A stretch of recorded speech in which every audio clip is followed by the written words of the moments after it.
M3GAN has been getting a lot of hype lately, a lot of build-up, a lot of praise. Is it deserved or is it overhyped January garbage? Let's talk about that.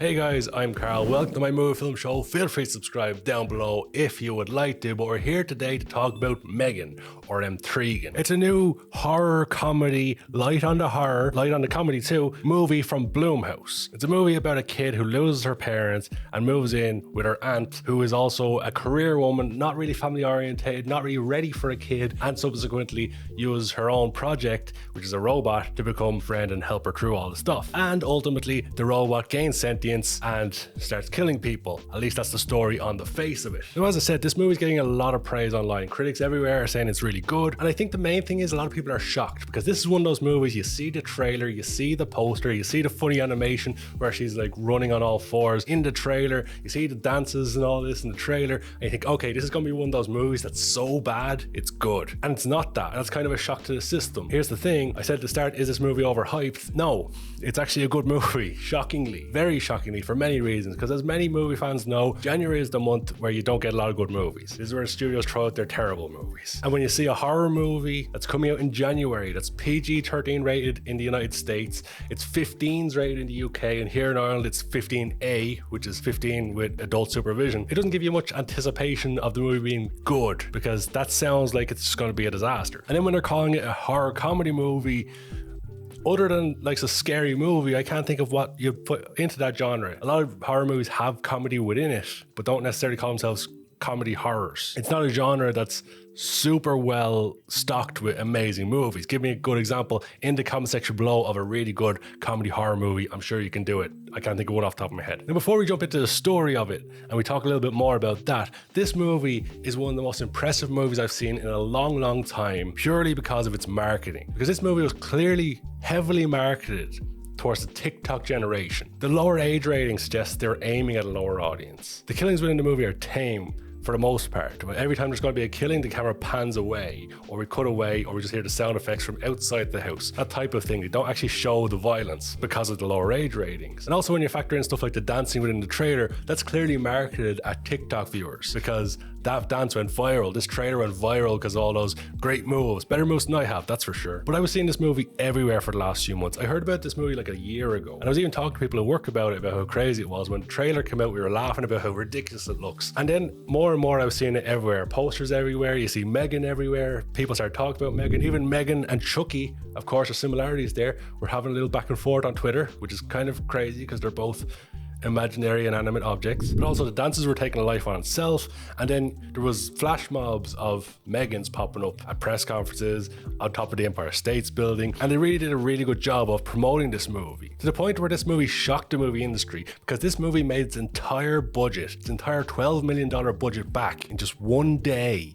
in the United States of America. One day it took to make $12 million, and that's just in the United States of America. The film only opened this week worldwide, and it's going to make a lot more money. The movie's already reportedly made more than 3 times its budget, if not 4 or 5 times its budget, and it's only just come out here in Ireland yesterday and a lot of the rest of the world yesterday. So it's going to make a lot more money too, because the hype continues around it. As I mentioned, a lot of critics are giving this a lot of praise. On Rotten Tomatoes, it's got 95% critics score. However, the audience score is a little bit lower, sitting at 79%. We'll get into that a little later on, because I think the audience score is a little more reflective of the movie overall. An interesting note as well is that last week in the United States of America, the movie knocked Avatar: Way of the Water off the #1 spot at the box office, which is quite a feat in itself. So let's talk a little bit more about the movie. The movie stars Allison Williams and Violet McGraw as the main two, and of course M3GAN's in there too. The interesting thing with M3GAN is that for the most part, visual effects wise, it was pretty seamless, it was pretty flawless. But there wasn't many like CGI shots that stick out like a sore thumb. M3GAN looked really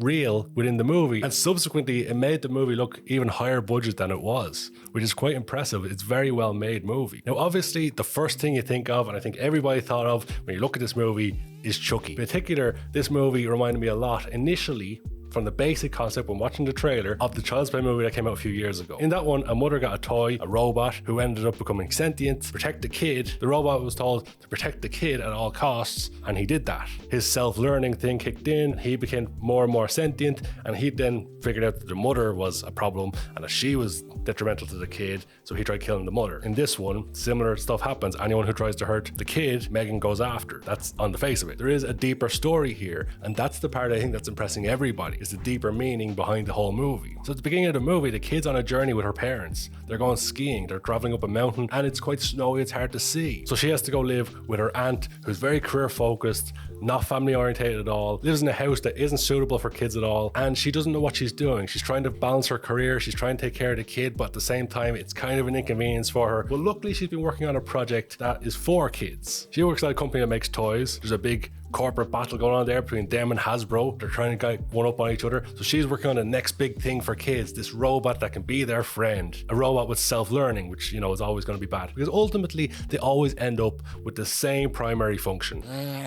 Kill all humans.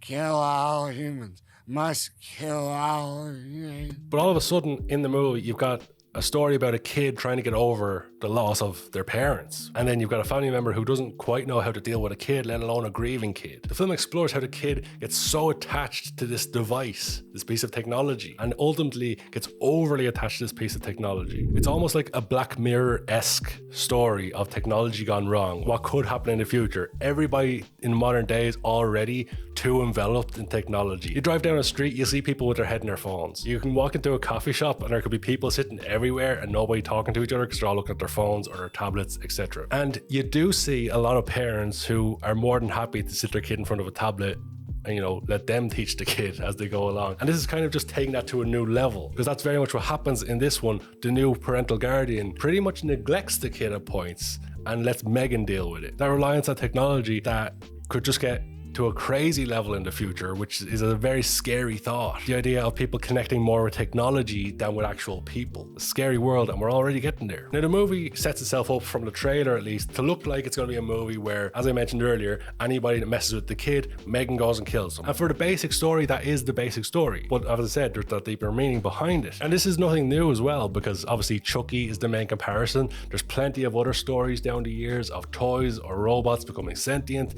and either killing people or whatever they do in Toy Story. But even like Small Soldiers back in the day, all these toys that had these chips that made them come to life, and there was good guys and bad guys, and the bad guys were trying to kill the humans. iRobot, another one where robot comes to life and all this stuff. So from that aspect, it was nothing new, and I think that's one of the reasons a lot of people thought this is going to be just another cheesy one of these type of movies, and it's going to be a terrible B movie, a movie that's so bad it's good. Now, the movie, for the most part, it ran really well. It was a very enjoyable movie for large parts of it. I found myself fully engrossed in the movie for large sections of it. It did run a little bit long. It felt a little bit long. The runtime is 1 hour and 42 minutes. It certainly felt like a 2-hour movie to me, but I did enjoy a lot of the movie. It's got a lot of fun in there, and that's what you want from a movie like this, is fun. It's not a movie taken too seriously overall. It's not a movie chasing awards, and I don't think it's going to be one of the greatest movies of all time. As I mentioned, that critic score on Rotten Tomatoes, 95%, I think is over the top. It's not one of those great movies. It's not one of those greatest movies of all time. It's a very enjoyable movie, and I think that audience score of 79%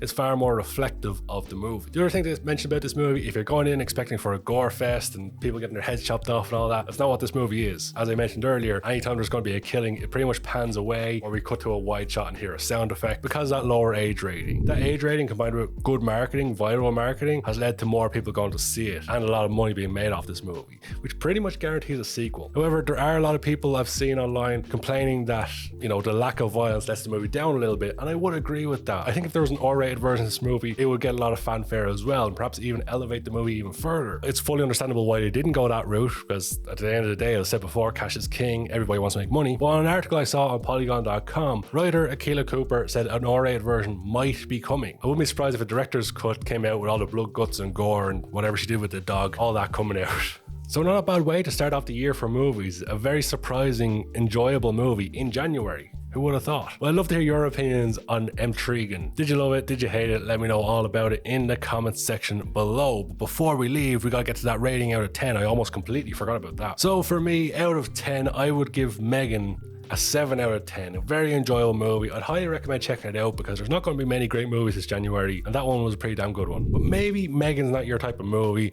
Maybe superheroes are more your sort of thing. And have I got news for you right over here in this video? And if you've already seen that video, I'd recommend checking out this video. And if you've seen that one, cool. Good job.